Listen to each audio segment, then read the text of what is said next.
My name is John Passfield, and the title of this reading will be Ella Montgomery Video 20, Anthems Part 2. So here is my novel, Ella Montgomery, I Gave You Life, a novel by John Passfield, a photograph of the historical author Ella Montgomery at about 1938.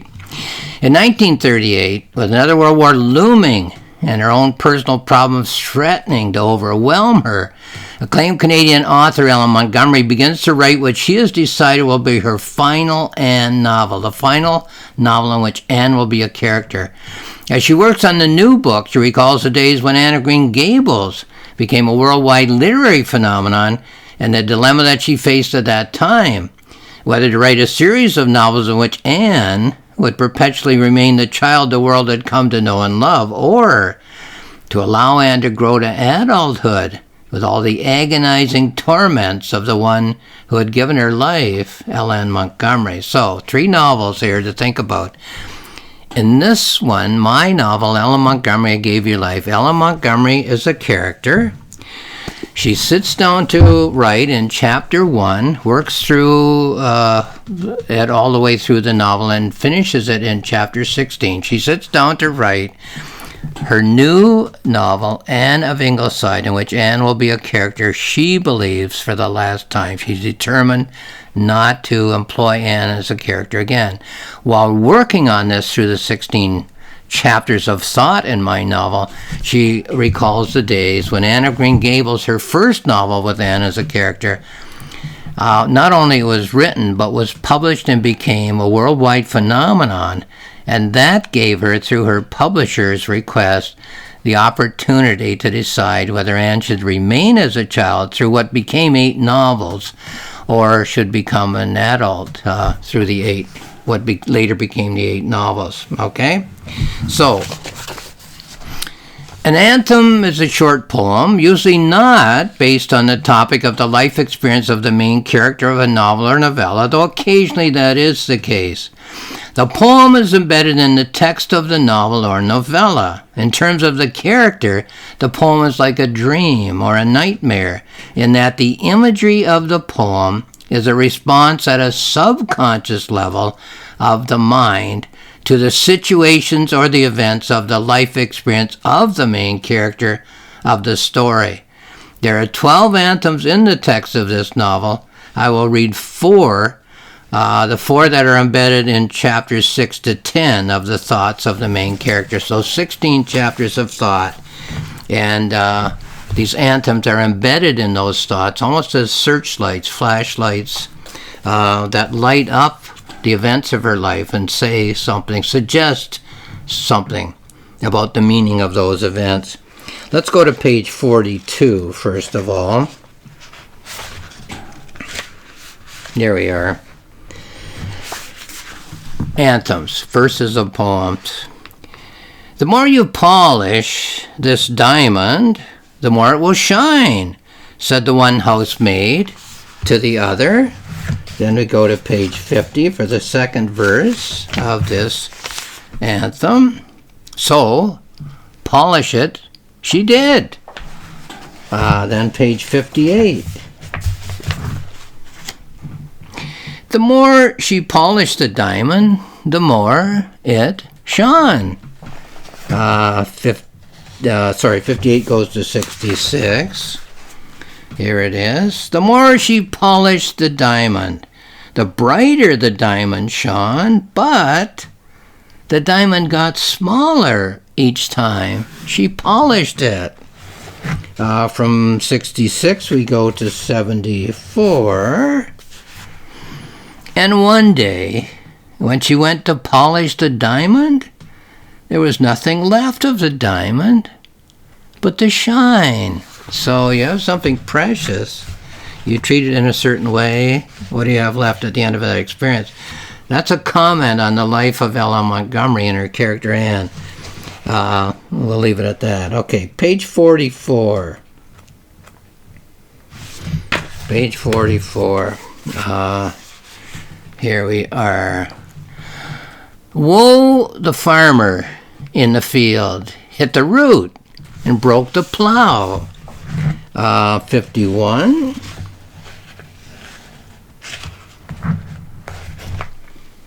Woe the fisherman at sea, tore the net, and lost the catch. 59.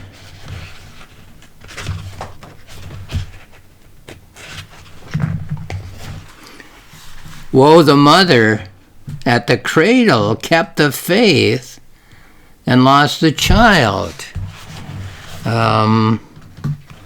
67. See the blacksmith mend the coulter, see the bellows fan the fire. And then 75, the last verse. See the fisherman sew the netting, see the needle pull the thread. Now, that's 5 verses. If there was a 6th verse, what would it be? But the point is, it's not there. You'd have to look more closely. You'd have to buy the book, I guess, in order to do that. Okay, let's go to another one. Page 46.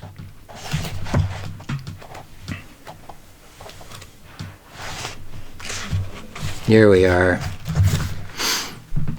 I'm having an operation tomorrow.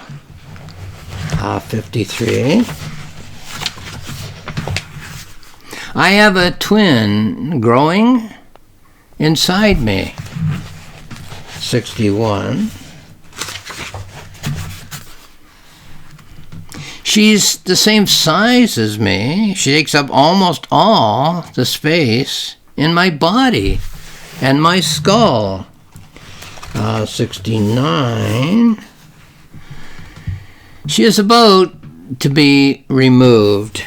And then 78.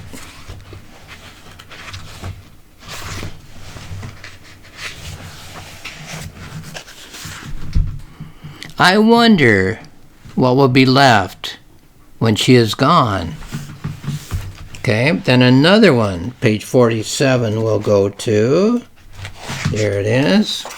Another anthem, that is. These are images that are embedded in the thoughts of the main character through 16 chapters of thought that act as candles, flashlights, illuminators of the events and the characters of her life. A violinist and a violin were the toast of the musical world, accolades and a plethora of venues. 54. One day they found themselves in court. Perhaps they'd been together for a little too long.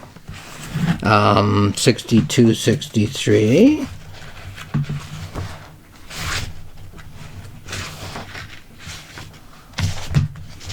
All the music is in me, said the violinist. All she ever does is move the strings.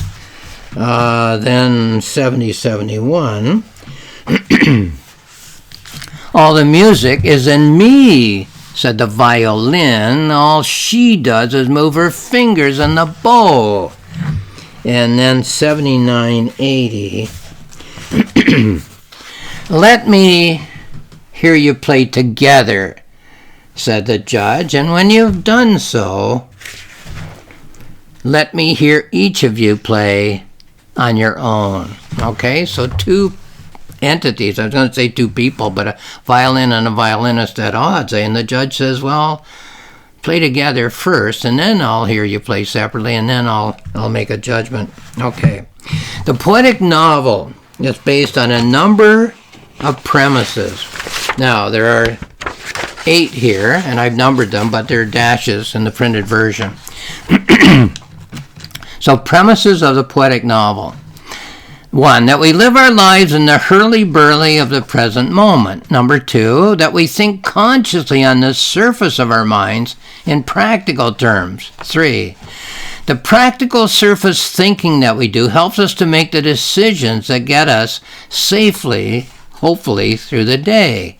4, that inherent in the human mind is a desire to understand our situations and the implications of our responses to our situations. 5, that the surface of our minds, our conscious minds, are too busy and too preoccupied to do much of the thinking that would yield potential meaning. 6. That we do most of the thinking that I would call an attempt to understand our lives, our existence within our situations, in our workplaces, our families, our societies, on our earth and in our universe, at the subconscious levels of our minds. So that we do most of the thinking at the subconscious minds that would yield potential meaning. Okay. 7.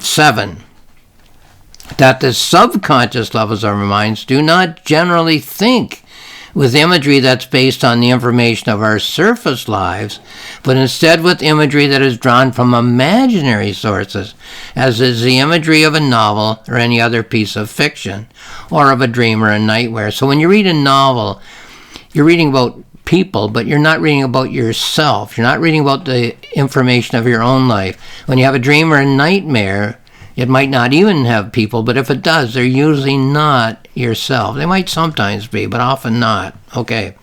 Number 8, lastly, that the subconscious thinking that we do in an attempt to find meaning, or at least potential meaning in our lives, sometimes has an effect on our conscious mind and sometimes does not. All that thinking, maybe no benefit. By this last comment, I mean that the process of thinking subconsciously in imagery can sometimes become conscious for us and sometimes can remain subconscious and in turn can sometimes be beneficial for us and can sometimes be detrimental. Sometimes thinking can do harm, but we do it anyway. Okay. So once again, this is my novel, Ellen Montgomery, I Gave You Life. You can find it on Amazon if you want more information. You can find it at Rocks Mills Press, which is my publisher's website, rocksmillspress.com, for more information. On my website, there are 2 free books, my planning notebook and my reflective journal. Both are about the writing of this book, but about a lot more than this novel, because the novel is about all of life, really, how we live our lives, how we think our way through life. So have a look there at johnpassville.ca if you're interested. Lastly, I'll just say thank you for watching this video.